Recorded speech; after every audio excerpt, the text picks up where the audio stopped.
Okay, awesome. So I saw that 81% of people here are interested in learning about industry insight, and 75% people are interested in learning about career for international students in the US. Other includes like interviews tips and job search process are pretty high as well. So hopefully today's panel will help answer all the questions and concerns that you guys might have regarding this topic. So we'll start with a quick introductions of everyone, including name, position, company, and one interesting thing about yourself. I can start. Again, my name is Laura, and I'm currently a senior at Cornell University studying applied economics and management. I would be working at PwC in New York upon my graduation in technology consulting. And one interesting thing about myself is that I'm actually afraid of heights, but I actually love going to like roller coaster, gorge jumping, and the alike. So now for our panelists, can you introduce yourself and also briefly talk about why you decided to pursue this career path in terms of investment banking, advertising, or consulting? We can start with Chi Chang. Oh, that's me, right? Hi, my name is Chang. Thanh Chang, if that works. What did I have to talk about? What company I'm working for? I'm a project leader in the Boston Consulting Group in Philadelphia. I don't specialize in anything, so I'm in a generalist position. A fun fact about myself. I love scuba diving. I've logged something like 1,000 hours scuba diving. And I'm very bummed that I haven't gone at all this year because of COVID. Let's see what else. How did I end up in this job? Consulting, especially general management consulting, is the ultimate career for someone who's indecisive, and I am very indecisive. I like to try everything, and so I'm still here trying everything. Awesome. Anyone can start next. I can go. So I'm Hoai. I'm a brand strategist at VMLY&R, which is a global creative agency. If you're not familiar with agency, you probably never heard of it, but it's like we have about 7,000 people in 82 locations and working for clients like Google, Salesforce, Target. So as an agency, you work with clients like brands that you're probably familiar with. One thing interesting about myself is, so my English name is Hana, spelled H-A-N-A, which means flower in Japanese. And my name at home is Vòng, so kind of flower. So that's how I chose the name. And then why I decided to pursue this career path. I would say probably because I just love advertising and marketing. I think it's creative, it's fast changing. I love watching ads. I watch Super Bowl just to watch the ads. So it just comes from a point of interest. So that's why I decided to go for it. Cool. I can go next. Can you guys hear me okay? Mm-hmm. Perfect. So yeah, I'm Dao. I am now an investment banking associate at JPMorgan Chase in New York City. I just graduated from Yale from my MBA a couple of months ago, so I'm only a few months on a job, but happy to speak about my experience because I have spent the past 3 years in also investment banking at BDA Partners, which is an M&A advisor in New York and Ho Chi Minh City. So one interesting thing about me, my dad is a monk in Myanmar. So he's a full-time monk. I guess that's cool. And why I decided to pursue this career path, a couple of reasons, right? First, it's an incredibly fast-paced, very interesting deals. No deals are the same. So I get to work with different industry, different product, IPO, debt, M&A. So it's all very exciting for me. And lastly, it's working with incredibly smart people. You're not only working with smart people, also competing and serving clients who are extremely competent and smart. So I like that aspect and adding value to their lives as an advisor. So that's a little bit about me. Okay. Yeah, so I guess I'm the last one. Yeah, so I'm Vân. I'm a manager of the financial accounting advisory practice at E&Y New York. I've been with the firm for over 3 years, and I started my career actually at PwC in the auditing group. One thing interesting about myself is I have been very interested in learning more about agricultural technology. So if anyone have share the same passion, let me know. We can explore that area a little bit more. Why I picked this career? I guess like back then, 6-7 years ago, when I was like senior in college, it just made sense to like go into this career just because like accounting is always has a very strong demand, and I knew that if I get a job in accounting, is probably easier than any other job that I could get back then. And I've been in accounting ever since, never left. All right, thank you everyone. Now that we're already getting to know a little bit about our panelists, we'll delve into the first question. So what does a typical day look like for you? What are the typical responsibilities that you take on in your position? And anyone can start.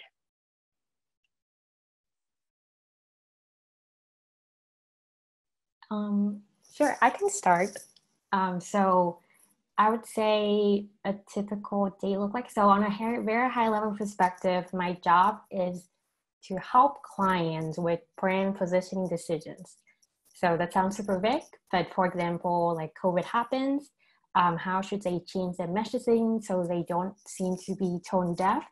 Or for example, legacy brands would come to us and wanting to know like how should they position their brand so they are one of the best tech and fun company among consumer eyes. So that will involve doing like customer research, like writing surveys to do primary research, conducting secondary research, running data analysis, probably more basic one compared to like data analyst job. Also work with creative team to create like actual campaigns. So let's say if you guys see campaign out there like Nike Just Do It, that would be an agency that probably worked on it. Also, I would say using a lot of PowerPoint and Excel, that's part of my job.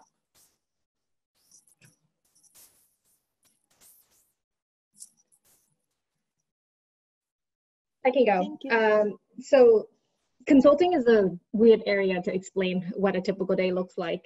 And the reason is because every project is a little bit different. I often say that consulting is a bit like being a doctor to businesses. Sometimes they come to you when they have a problem, and sometimes they come to you because they want to live longer and think they're going to have a problem in 20 years. And so solving those problems are very different from each other.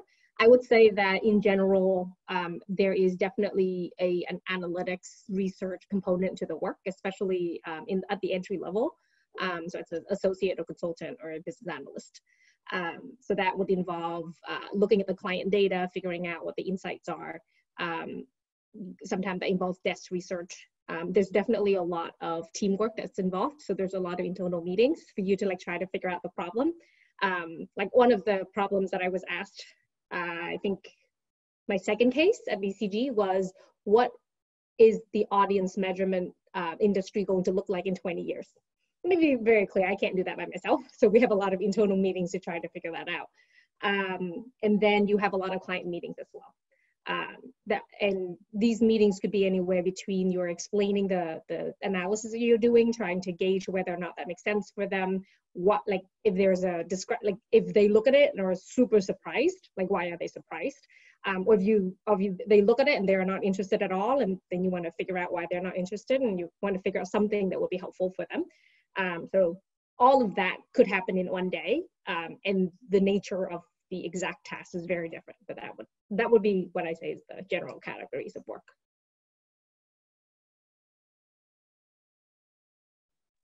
I could go next. So like consulting, investment banking is another industry where it's impossible to describe what a typical day is. But on a high level, I guess I just explain a little bit about what we do as an investment banker. So I am on the coverage team. So I cover the media and communications company. So think AT&T, Time Warner, AT&T, Verizon, and Disney, Netflix, all of that companies. So either they come to us for two things. One is advice, and the other things are financing. So in terms of advice, if they want to buy or sell in other companies, they come to us and we'll give them, because we have so many years of experience in the industry, we're happy to help them execute that kind of transactions. And secondly, when they come to us for financing, either we're going to help them raise equity or we're going to help them raise debt, right? So for equity, either we're going to help them IPO. For a lot of startups, that's the common exits. And the other part is private placement in equity, so private transactions in equity. So that's equity. And the last one is debt. So the debt, you have the investment grade or high yield, and it's just pretty typical process. We're going to act as a middleman and raise capital from other like hedge funds or mutual funds, right? So understanding that, for me as an associate, we or analyst, right? We are responsible for a lot of the analyses. So the valuation, for example, pulling together a DCF, for example, to value a company, or looking at the comparable in the public market and trying to come up with the views of what your company is worth in today's market. If you go IPO, if it's in a public market, how much investors are willing to pay for your company. So we did a lot of that. And the other part is just thinking about high-level investment highlights of the company, thinking about the macro in the media and communications. For example, what are the trends of the industry, like cord cutting or subscribers or content. So we do a lot of research on that front as well. And the other part of my job is just turning comments. So in the MDs, my boss will come to me, like, ask me to change some logos or aligning things, make things perfect. And that's the less, I see Trang is laughing here because we do a lot of that too. But yeah, just making things look nice, because it's client service at the end of the day and we need to look professional. So we spend a lot of time doing that as well. So hopefully it answers the question of what a typical day looks like.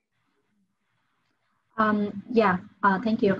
I just wanted to add a little bit to Thị Trang's comments on the consulting. So Thị Trang is doing management consulting. When me at EY, we're doing operational consulting.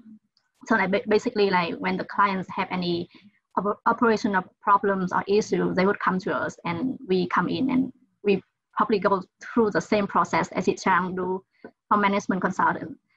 We have meetings with them, understanding their issue, problems, such as go back, figure out a solution for them, and then meeting with them again. So it's just a lot of client facing, a lot of meeting all day long, and then at the end of the day, they make the client happy.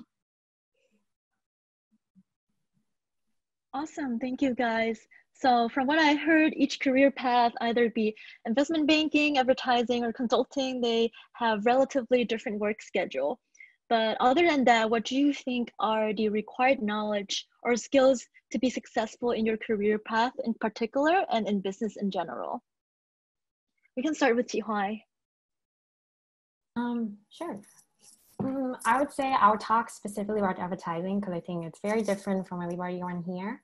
But I always say, and this sounds very vague, but I think to be successful in advertising, first you have to have a perspective.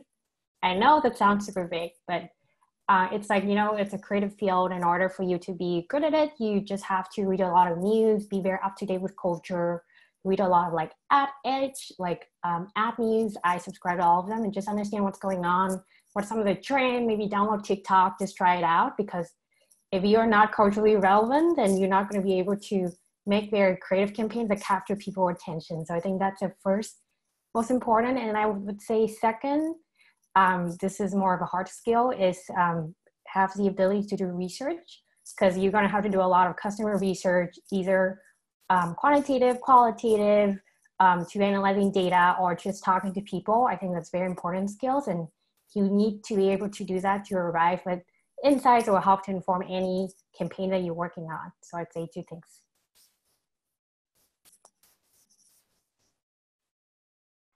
I can go next. So for my area, it's very accounting driven, it's very technical. So probably the first very important skill is a technical skill, the ability to read or understand accounting guidance, for example.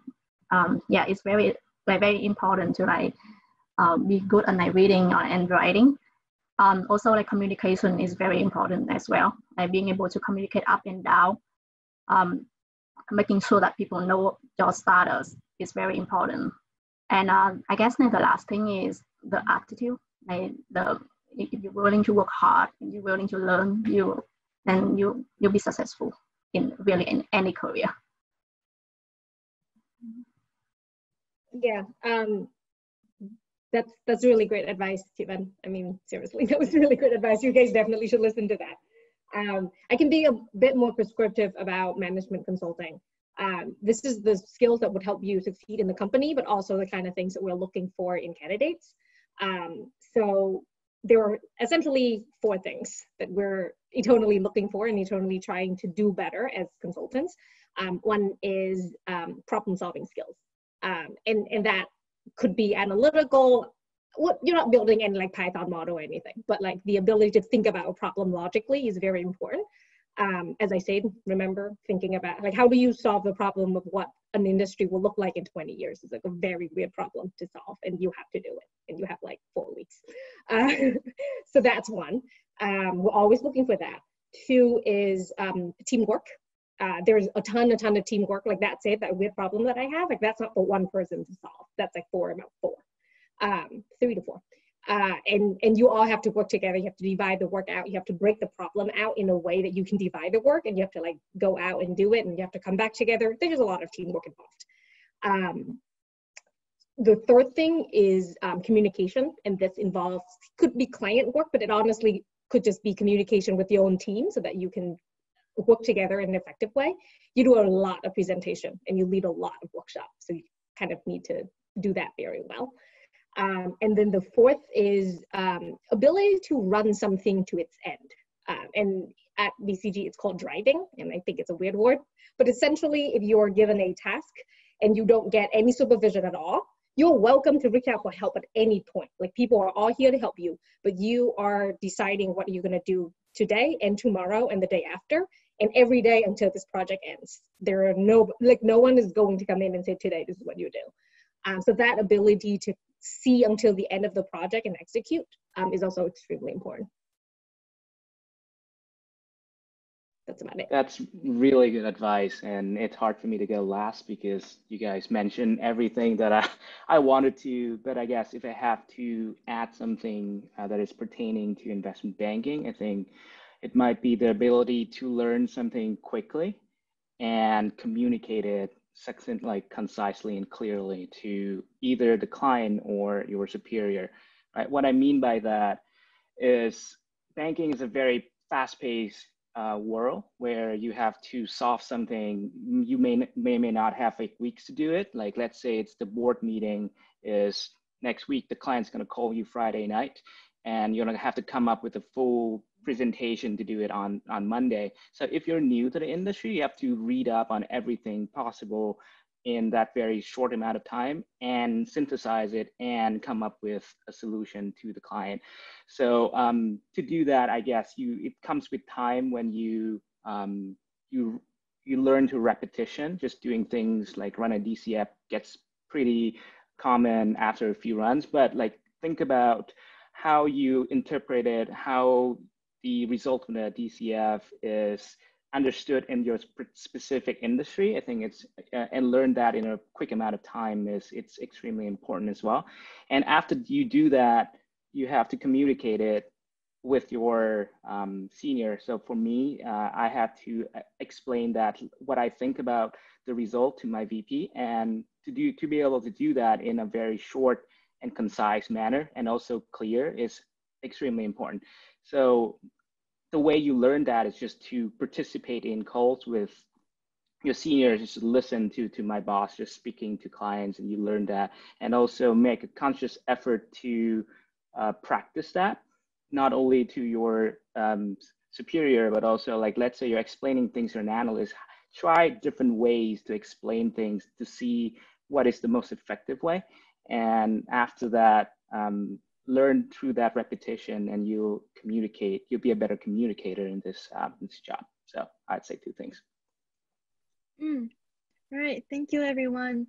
So to summarize, our panelists believe that some skills required to be successful in this field includes research, problem solving, communication, teamwork, and technical skills pertaining to the job. But most importantly, it's all about a positive attitude and a great will to learn new things.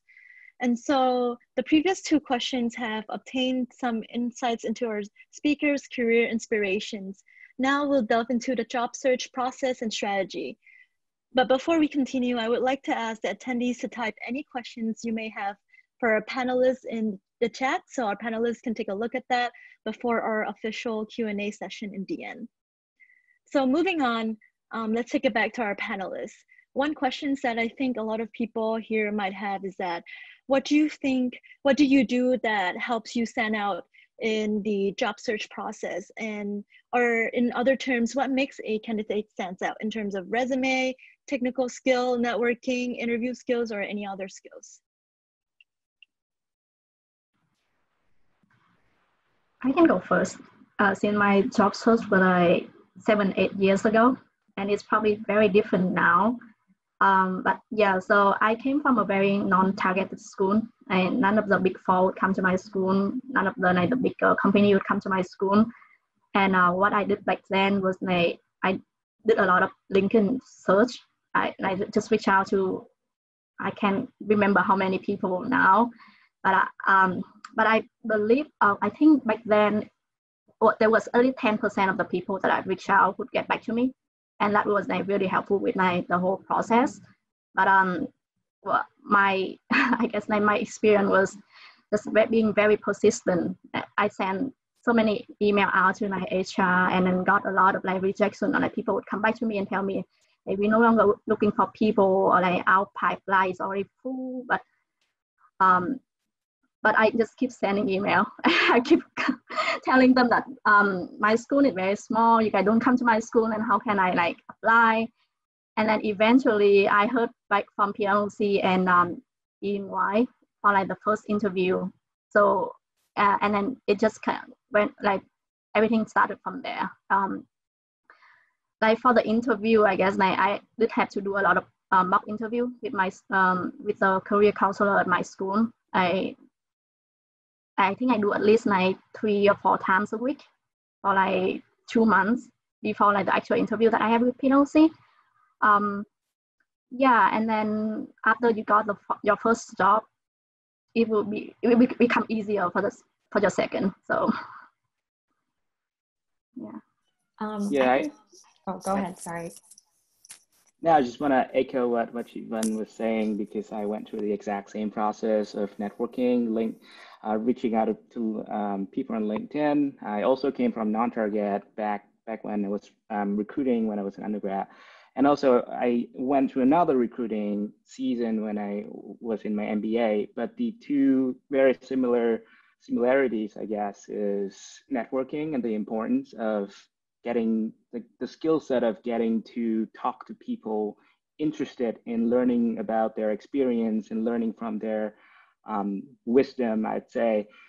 So yeah, back in college, I would have this Excel file of all the people I reached out to. I think it's 125 or something like that. Again, 10% would that number is actually very accurate. Around 10% of people you reach out to will get back to me. So I guess I'd send out around 1,000 emails, I guess. After that, you talk to people, and then the key is to follow up. So after a few weeks, if they are too busy, just follow up with them. Most of the time when kids reach out to me at this moment, I'd be too busy to respond. So after, if they reach out to me again, I'll be more than happy to talk to them if I'm less busy, right? So to follow up, be persistent. Don't be discouraged if you're not seeing any response, if you haven't seen any progress. So all of that experience applied to when I was at Yale too. So I have to go to New York 2-3 times a week to do coffee chats with people. So every single week for 10 weeks, I would jump on a train, be in New York, and go back 2-3 times. And that that kind of connections I build with people actually allows me to get jobs. It's more streamlined, it's more structured in a way that people will introduce bankers to you and you just go out and meet with them. It's much easier to do that versus reaching out to people on LinkedIn, but still you need to do the work of getting to talk to them, be a sociable, be a nice person, and trying to learn from them as much as possible. So networking is huge. And I guess the last one, I guess, is technical. Now, banking technical is not something it's hard to learn. You just need to go through a couple of financial modeling exercise and reach out to me if you want the resources on that, and I'd be happy to help. So I just wanted to go off what both of you just said. I also went to a non-target school. I went to a school, very small liberal arts school in Indiana, so literally in the middle of nowhere. We didn't really have a career fair. If we did, it would be like all company you never heard of. So one of my sort of like, I think you guys said it all. I guess one ad I would say is to create opportunity for yourself. Like for example, in advertising, your resume is more important than your technical skills because it's more of a subjective field. Like, you know, they can't really test if you're good at marketing or not. They're more looking for your personality, if you're a cultural fit.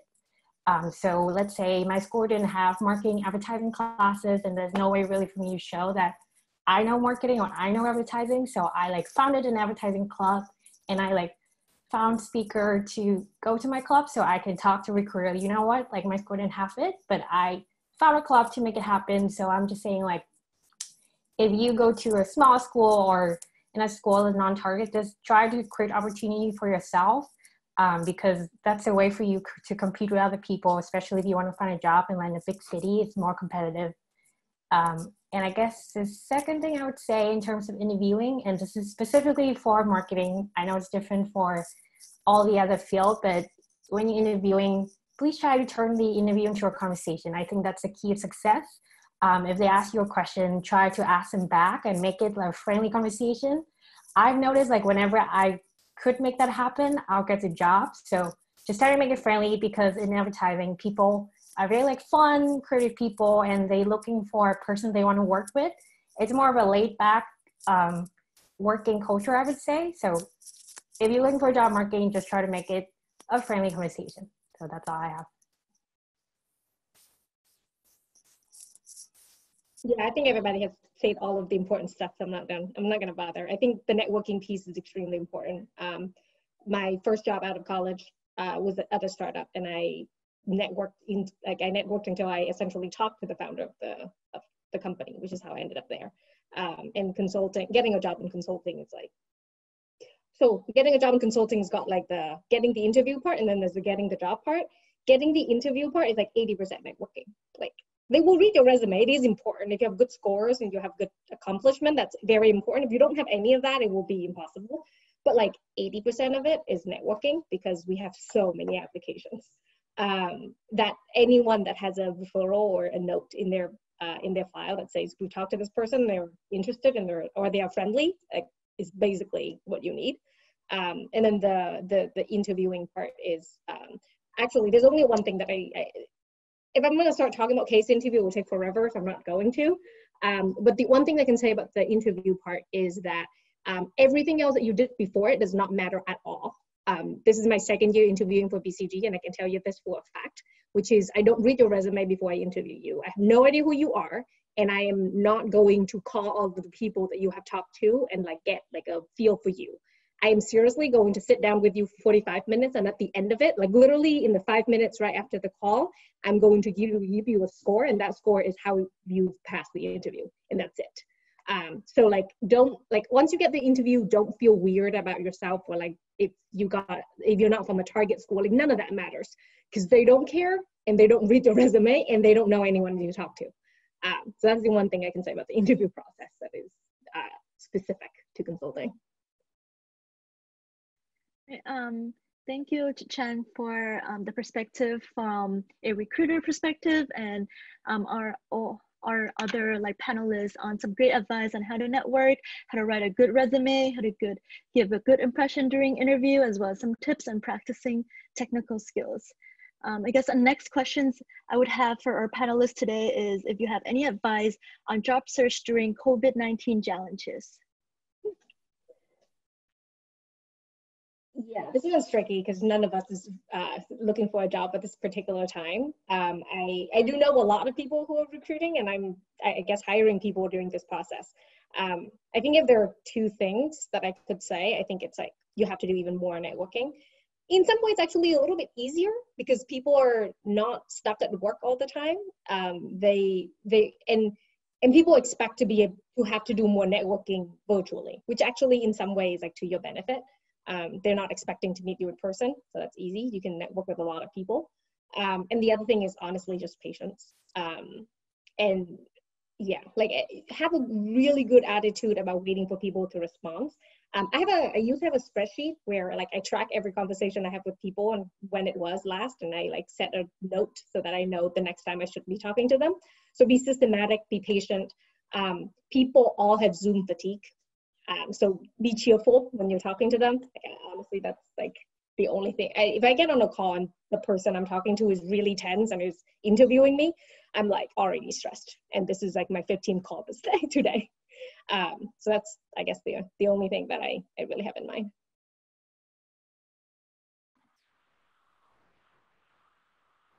Yes, I was just gonna add, like, be persistent is the only thing that I can give you guys. Yeah, you just have to do what you have to do. Keep doing it if you know that is something that you want, and it will get to you. Like you get it eventually. Be persistent.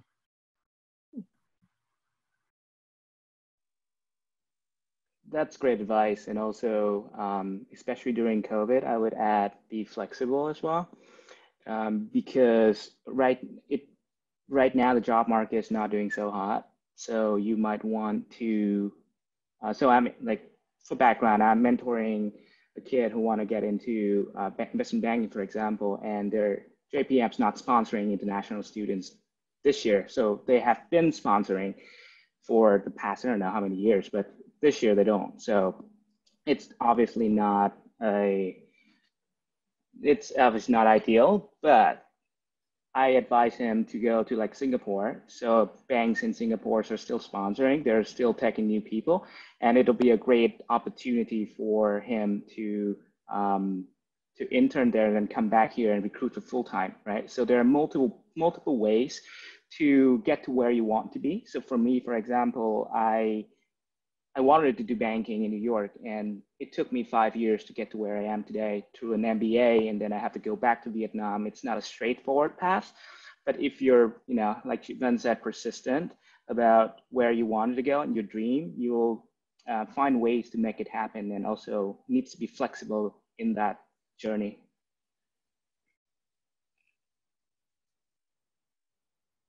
I don't think I have anything to add. I guess you guys said it all. My only thing is I would say people are more empathetic at this time.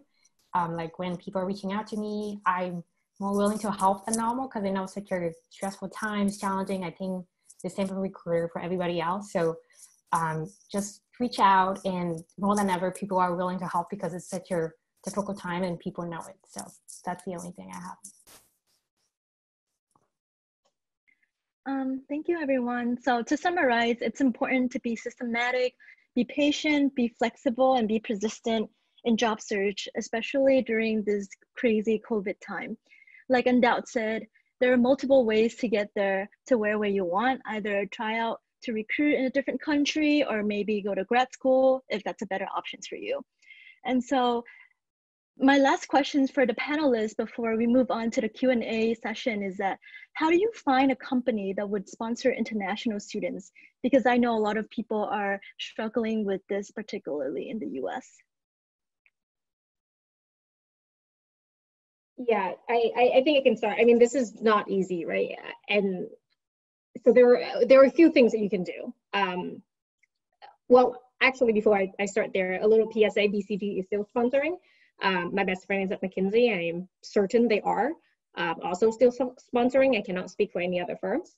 It is a much tougher place to be, not just because of COVID, but the current immigration environment is difficult.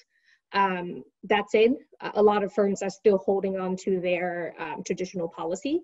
BCG is, they're sponsoring H-1B. If you don't get it, they will transfer you to international office, and they will sponsor your green card after 12 months. So that is still the policy. It is, as I say, still difficult. I know the lawyers are working very hard. Anyway, so the couple of things that you can do is, one, I always check the H-1B database. Like if a company has sponsored in the past, there is better chance that they're sponsoring now. The second thing is, honestly, just like call a recruiter and ask. Most of the large companies have very defined policies, and they would just tell you, so that you can eliminate that. I am sure there is I swear I saw it, there's like a shared spreadsheet floating around the internet somewhere where people will put in like what their current status, like what their company is doing in terms of sponsorship. Like I am sure if you Google it, you will find it. I saw it. The other thing is, the third thing that I want to say is, even when there is a policy, a few smaller firms would be willing to reconsider for specific circumstances. 5 years ago, again, different time, one of my really good friends went to work for Parthenon, and at this point they were not e-verified. And it was in her year that it was her and like 2 other associates that needed the company to be e-verified that year, and they just did it. So there is, the key thing is like to get the job, and then you can try to convince them or negotiate otherwise. But other than that, there's not a ton of things that you can really do to change the environment that we live in, unfortunately. I totally agree with what you said. I think I'm just really echoing. The first thing is check H-1B database. That's what I do, but it's not guaranteed. People, like Anh Đạo said, like, this company has been sponsoring in the past, they're not doing it anymore. But I guess it's a good way to do. Something that I've did, and I think similar to your friend's scenario, my first company that I worked for and sponsored me H-1B, I was the first person that I ever sponsored. So it does happen. In advertising, it's very rare that people do it. So my way that I've been doing it, and you guys can do it or not, but what I normally do is just try to pass a recruiter around. And then if you can convince a team to really like you, they'll fight for you. And I know that's really hard. Sometimes I have walked away from like a final interview just because I couldn't sponsor my visa, but at least I got to practice my interview, and then I still get a chance to maybe get the sponsorship. So that's how I have been doing it, because people don't sponsor in marketing advertising, especially for entry-level jobs. So that's something you guys can do. Try to get to a recruiter and just make the team really, really like you. So that's one tip that I've been doing.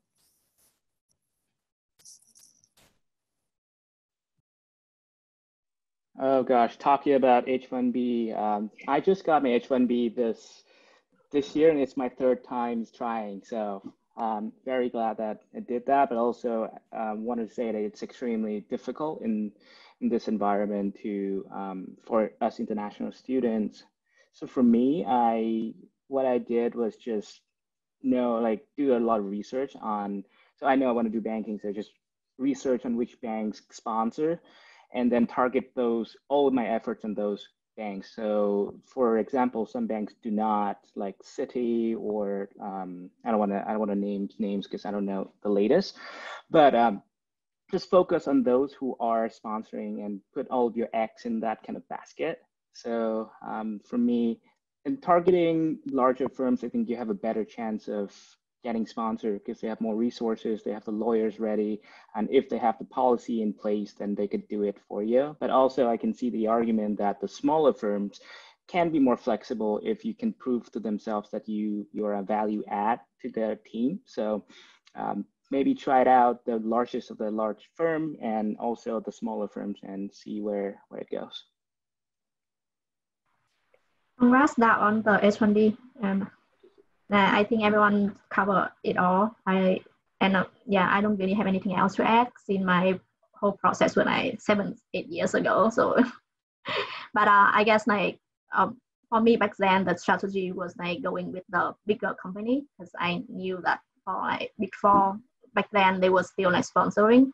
But I think now only EY and Deloitte are the 2 that's still sponsoring, but the other 2, I don't think they sponsor anymore.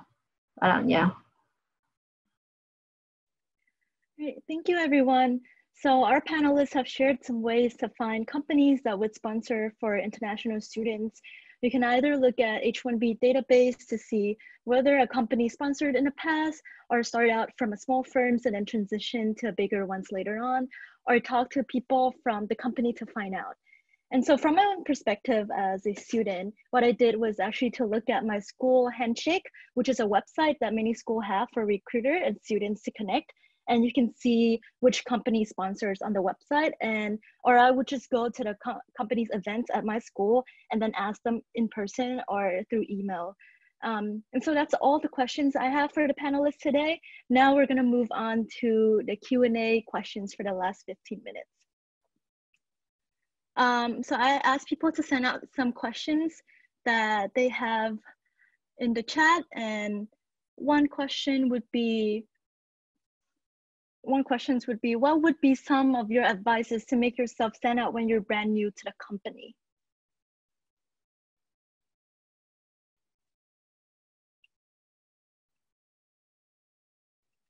I can start if nobody wants to go first. Something that I have done, and I've worked at 3 different companies, is I try to grab coffee one-on-one with people when I first start. With like my mentor or like my manager, people on the team. I think getting the one-on-one connection is super helpful. Just so like you can have for personal relationship, I think it's always help. So I try to do that like during my first few weeks, just setting one like 30 minutes coffee break, and everybody is super willing to do it. So that's what I have been doing. And I guess in the first few weeks, just ask a lot of questions. One thing I think is in your first few months, you have room to ask as many questions as you can. You can ask very silly questions. Then later on, you'll be more reluctant to ask because you feel at that point you should know better. I mean, yes, you still can ask questions, but at the beginning, everyone is willing to help you. So just ask as many as you can, be proactive, and just leave a good impression, I think is what I've done. In my case, I think, well, it's been a long time for me, but from now I'm a manager, so I can speak from a manager perspective. So if someone just started on the job, and I would be very impressed, or I think I'm looking for someone who like would be more like vocal in meetings. Like you don't have to like tell, like, well, at least like you can provide your perspective or like ask questions. If you're sitting in a meeting and if you don't talk at all, and no one gonna know that you are there, or like even know that if you are thinking, or like if you're working. So if you can try to like be like more visible in meetings, that would be really helpful.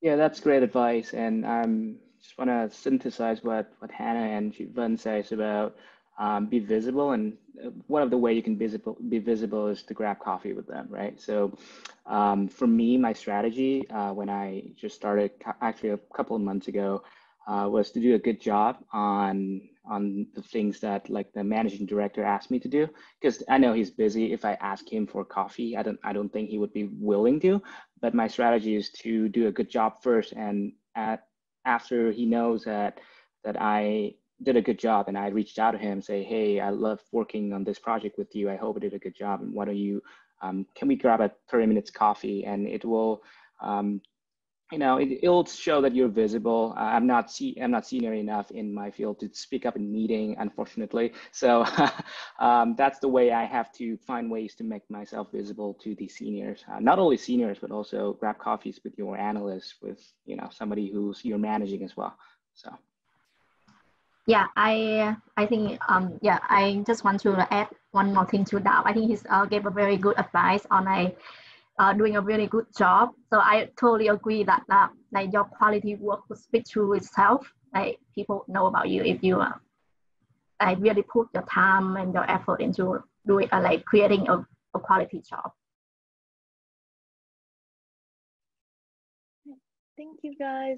So another question that the attendees have is, do you know what are the differences between a small company and a large company culture?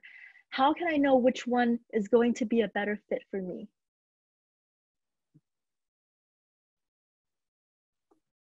All right, I can try it. So, and I am trying, because I first worked for a company with 4 people in it, and now I work for a company with 15,000.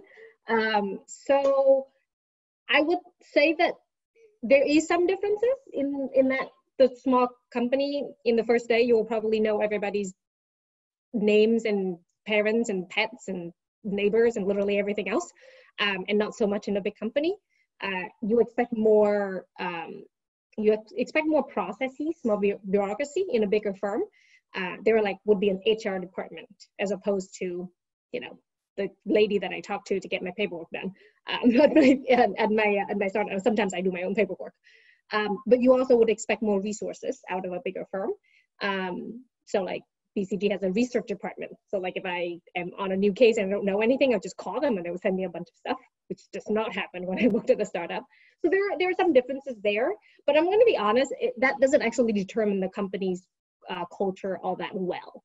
Even at the same size, companies are very different from each other. Like the startup that I work with are very different than like other startups that I've seen or I know about. So it's not so much the size, it's really very much a company by company specific. I would highly encourage that you talk to people in the firm and get a feel for, one, their personality and other people's personality in the firm, and 2, how they interact with each other. And obviously you don't like call them and ask them those questions, like, tell me about how you interact with each other, because that's weird. But if you imagine working in a company, what are some of the things that you would do, or what are some of the things that you would want to know? So like if I were to imagine working in an office, I would want to know if they hang out after work. So like I would ask about that kind of thing. Or I would probably want to know like the size of team that they tend to work in, like that's reasonable. I would want to know how often people talk to their managers, or like what is the or like if you don't want to ask that question because it's a little strange, you can ask people to just talk about how they interact with their colleagues, or like what is the typical case. That's what I get asked a lot, is what is the typical project. Because what you want to know is how do people interact with their managers, for example. It's like something I would want to know. So you essentially just have a casual conversation about their work, and you figure out how people interact, and that's how you figure out what the office culture is. Because they're really different. You can't actually guess. I have guessed and I have been wrong many times. So I would encourage talking, a lot of talking. I can add to that as well. I've also worked at a small company and a big company. I would say it's up to you, like depending on what you're looking for. I would say, for example, I think Chang said it, but big company, there's more structure to it. I think it's good for fresh graduate because it gives you good habits. So how to take notes, how to write emails, how to do presentation. You think those things are simple, but they teach you at big corporations. And then more infrastructure, more resources. There's more department, like she said, like there's a research team where you reach out to. Versus smaller company, I think you can see your impact more clearly. You can take on more responsibility, and you probably can take on roles that you're not qualified for. So that's pretty cool, right? Like you may be not a senior person, but you can take on responsibility that are not only a senior person would do. So I guess depending on your personality, if you up for challenges and you want to do that, then go for a small company. But again, to what Chang said, like even big company, they also may have a startup culture and vice versa. So just ask and see what you like better, I would say. Yeah, I would say culture is a misnomer. It's just a combination of personalities in person. So nothing to add there, just talk to people and you'll learn about the culture of the company, as Chi-Chang said. So. Thank you, Chi-Hua, Chi-Chang, and Anh Đạo for some great advice. Another question we had is, would you recommend taking MOCs to gain hard skills? In that analytical skills, Python, and other hard skills. How do hiring managers view those online courses?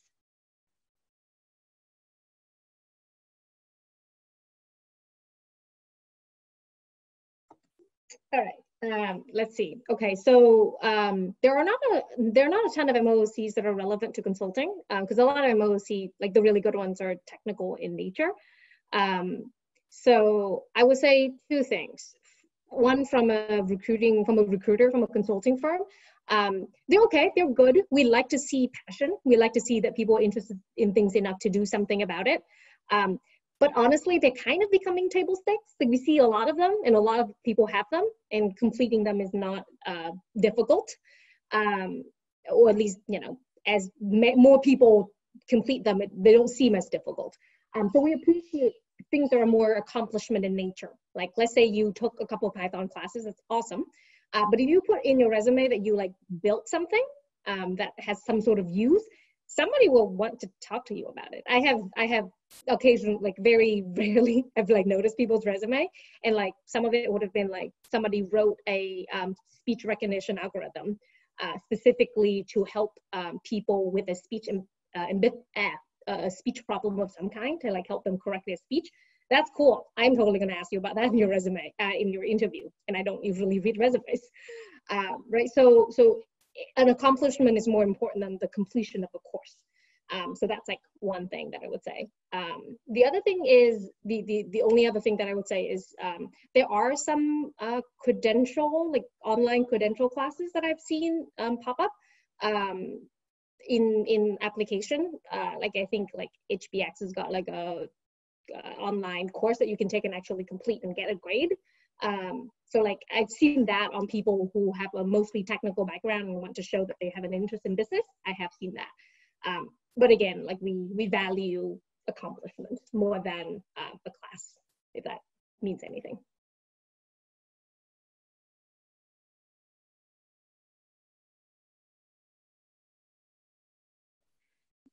Thank you, Cheng. Someone else also asked, I have a degree in BBA and I'm earning my MBA in a small school.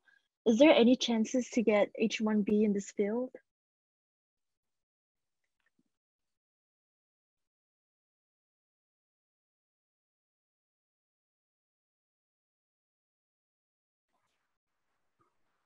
I guess this question is not very clear. Did he mean that he wants to get an MBA, let's get a H1B in MBA field? So, I guess like Đạo, he got an MBA and he went into investment banking and he got sponsored and he got H1B, so it's possible, right? And with an MBA, you can go with different track and different fields. I would say like, of course it's possible. You just have to put in the work to get it. Mm-hmm. Okay. Yeah, and Đạo, do you have anything to add on that? No, nothing to add. Oh, it's okay. All right. I guess there's another question, but I don't know if any of our panelists could answer. Is there any legal way for a tech PhD students to start a company in the US after graduation? I'm not sure if any of you know the answer to this.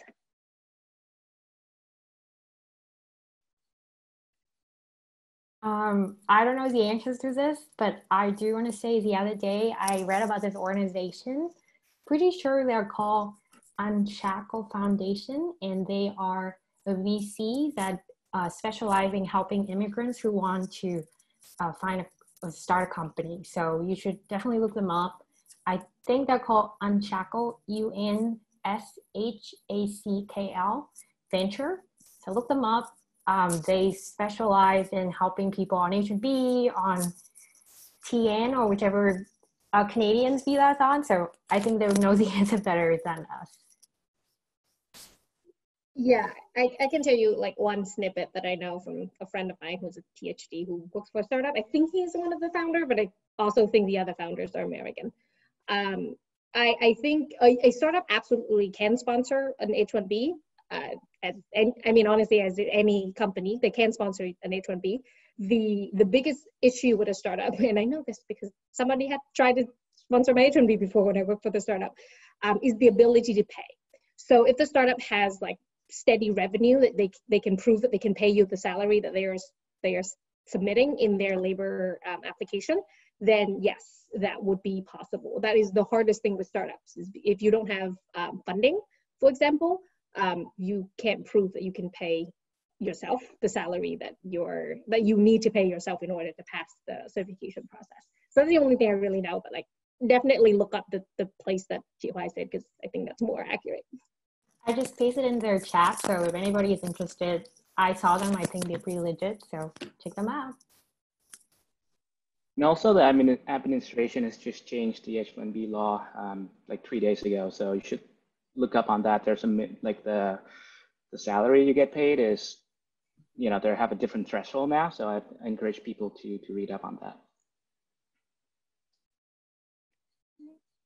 Thank you.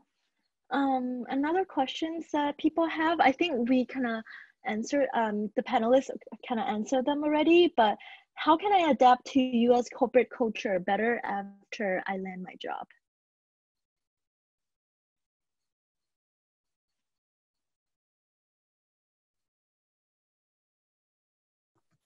I think that's an entire, like, you can have an entire panel just about that. That's a lot.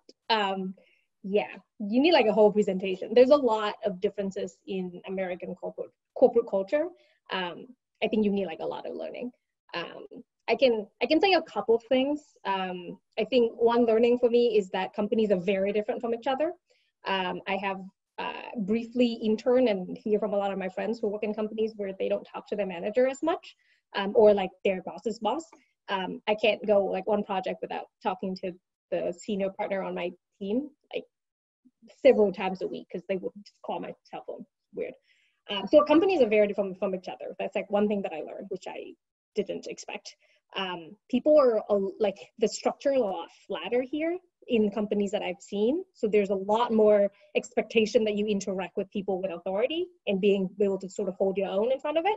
Like have a strong opinion is not weird. So there's a lot. Like I haven't thought about this clearly enough to like have a list, but this is a meaty topic. I'm not sure we can answer it in 30 seconds for you. Sorry about that. Yeah, I agree. I would say if you're in advertising, I don't know, watch The Bachelor, your guy, watch sports, watch Netflix show. That's a good way to incorporate in the culture so you can talk to your colleague. Just kidding, but honestly, it's such a huge topic. And every company culture is different. Like maybe your company, they love to go out for happy hours and go for it. So really depend on the company you're working for, and you when you start working, you start noticing, and you just get it, I feel like. Yeah, I think that was very helpful. I just wanted to add another thing.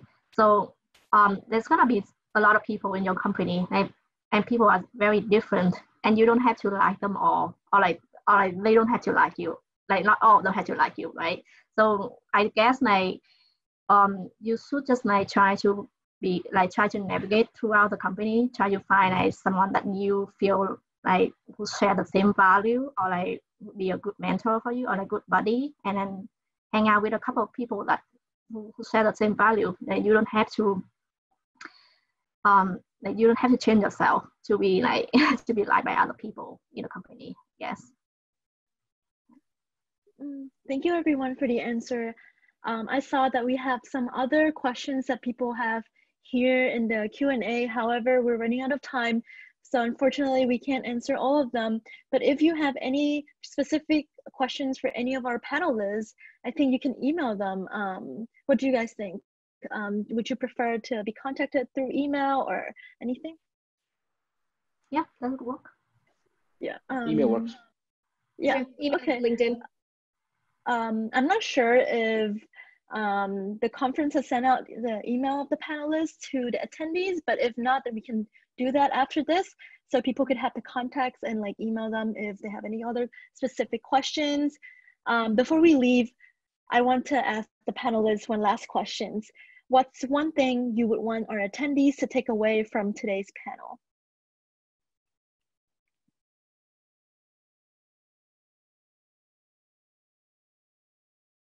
I go first. So as Winston Churchill says, never, ever, ever, ever give up.